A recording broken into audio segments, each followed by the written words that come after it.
Mesdames, Messieurs les journalistes, bienvenue à ce point de presse hebdomadaire de la MINUSCA.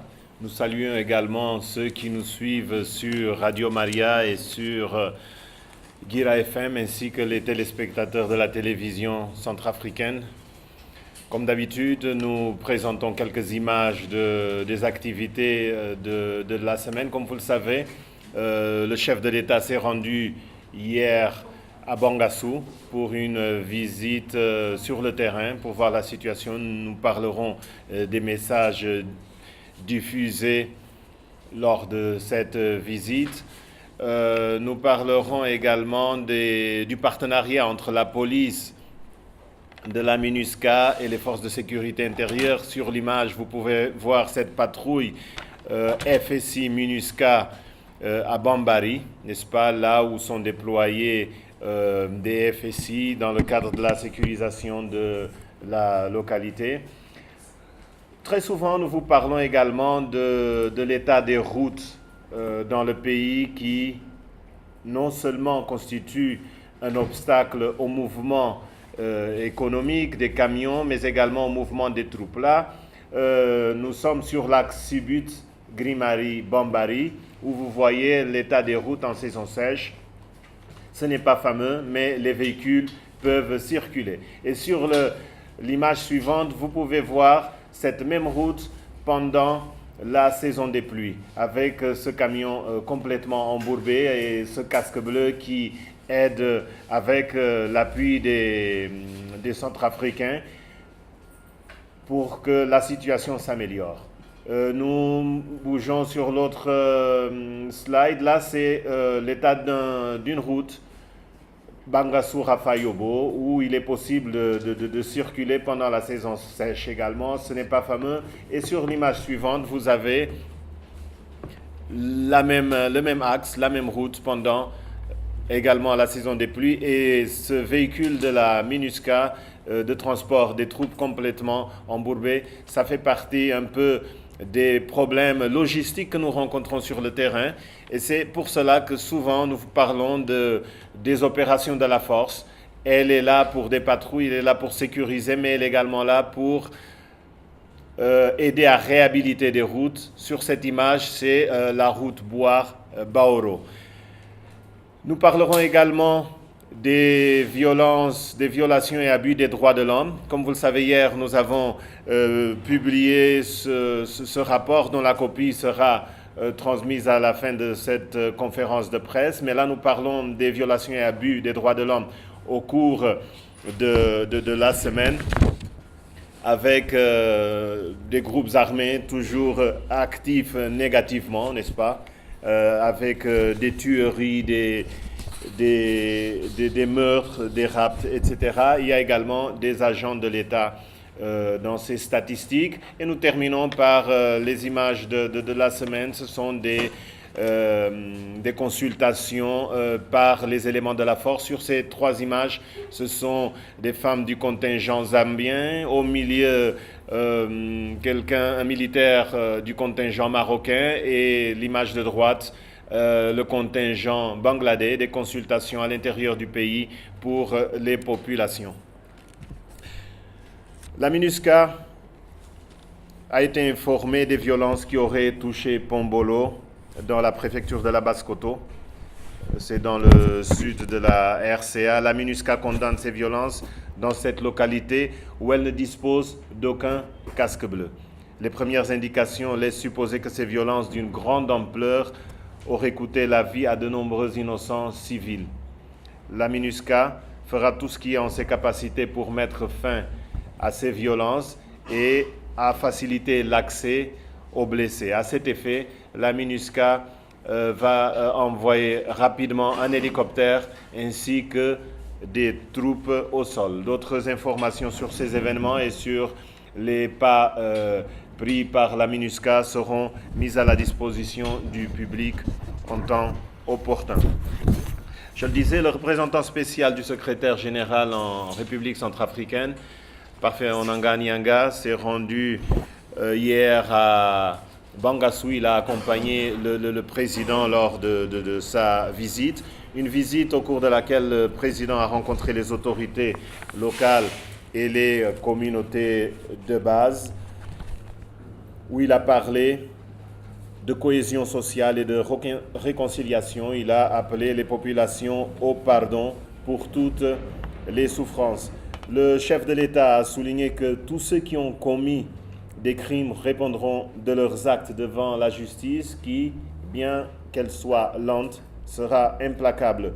Le chef de l'État a saisi l'opportunité pour présenter les nouvelles autorités préfectorales qui seront bientôt déployées sur place de façon permanente pour œuvrer à la restauration de l'ordre et de la sécurité dans la région avec l'appui de la MINUSCA, dont il a loué la contribution pour le rétablissement de la paix dans le pays. À cet égard, le chef de l'État a rendu hommage aux soldats de la MINUSCA tombés sur le champ d'honneur en soulignant que la République sera toujours reconnaissante. Le représentant spécial adjoint, Kenneth Glagg, a co-présidé l'ouverture d'une formation des sous-préfets. Il a saisi cette opportunité pour saluer le déploiement de façon permanente des préfets et des sous-préfets dans les régions qu'il qualifiait de moment historique en vue de la restauration de l'autorité de l'État sur l'ensemble du territoire. La présence des préfets et sous-préfets, selon le représentant spécial adjoint, donne de l'espoir aux populations et peut aider dans la marche vers la résolution des conflits et la baisse des tensions. Cette formation des sous-préfets prend fin vendredi prochain et est soutenue par les Nations Unies, notamment le PNUD et la MINUSCA. Ces deux institutions avaient déjà appuyé la formation de préfets lors d'un atelier qui a eu lieu du 27 au 30 septembre. Nous restons dans le sud-est du pays pour parler de Zemio, où aucune violence n'a été enregistrée depuis la semaine dernière, mais la situation sécuritaire reste très volatile et imprévisible.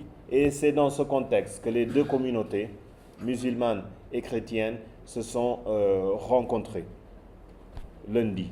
La MINUSCA a pris part à cette réunion qu'elle salue. Elle salue cette initiative encourageante et met en garde contre toute tentative de manipulation par des personnes mal intentionnées qui sont dans cette zone, mais qui sont également ailleurs, notamment à Bangui.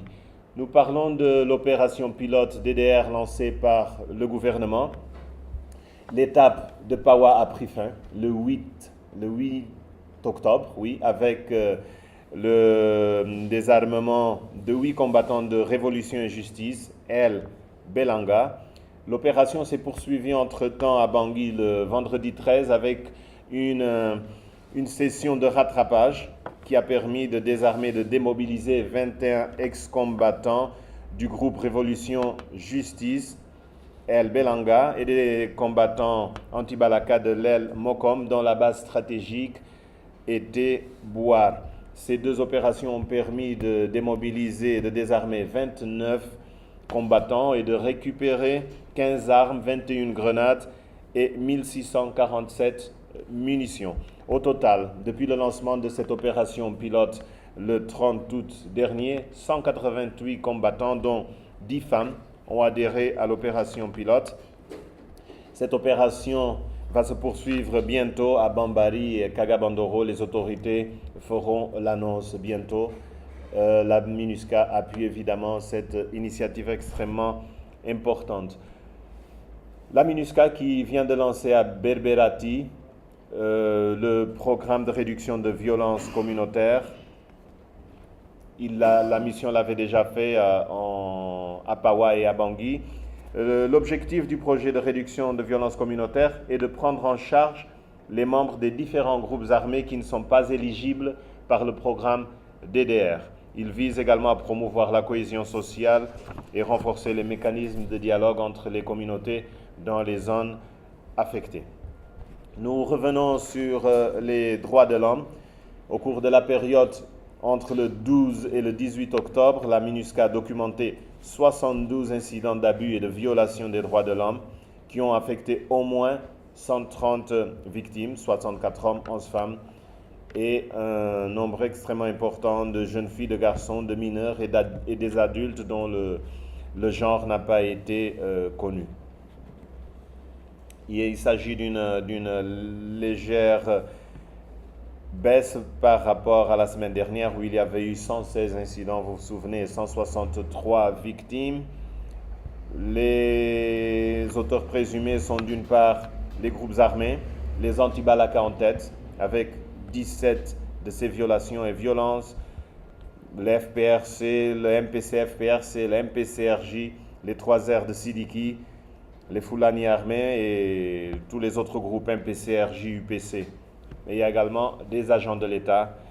Les statistiques indiquent 25 abus et violations des droits de l'homme. Et c'est dans ce cadre que la MINUSCA est intervenue pour faire libérer 102 ressortissants de la RD Congo qui étaient détenus dans des conditions inhumaines au commissariat du port de Bangui.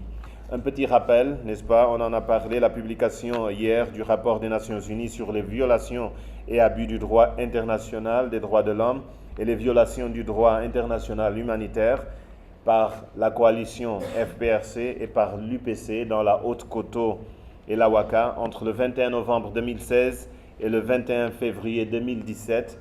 Les conclusions menées sur les sites de Bria et de Bakala démontrent que ces groupes ont tué 133 civils. L'UPC en a tué 111, l'FPRC, sa coalition, 22. Une copie de ce document vous sera distribuée à la fin de cette conférence de presse. Et toujours dans les droits de l'homme, la MINUSCA dénonce les menaces de mort proférées contre 4 employés de Radio Mbari à Bangassou. Des anti-Balaka ont forcé le studio pour obliger les employés à lire un communiqué. Ces derniers ont refusé et ils ont été menacés de mort. Pour finir, les affaires civiles. À Bangassou, une formation dirigée à 30 membres d'organisations qui œuvrent pour la paix et la cohésion sociale. La formation se poursuit jusqu'à jeudi. Il s'agit des membres du comité local de paix et de réconciliation, du comité de paix et de médiation du Mbomou, du collectif des fonctionnaires du Mbomou et de la plateforme religieuse. La MINUSCA et le PNUD soutiennent évidemment cette activité.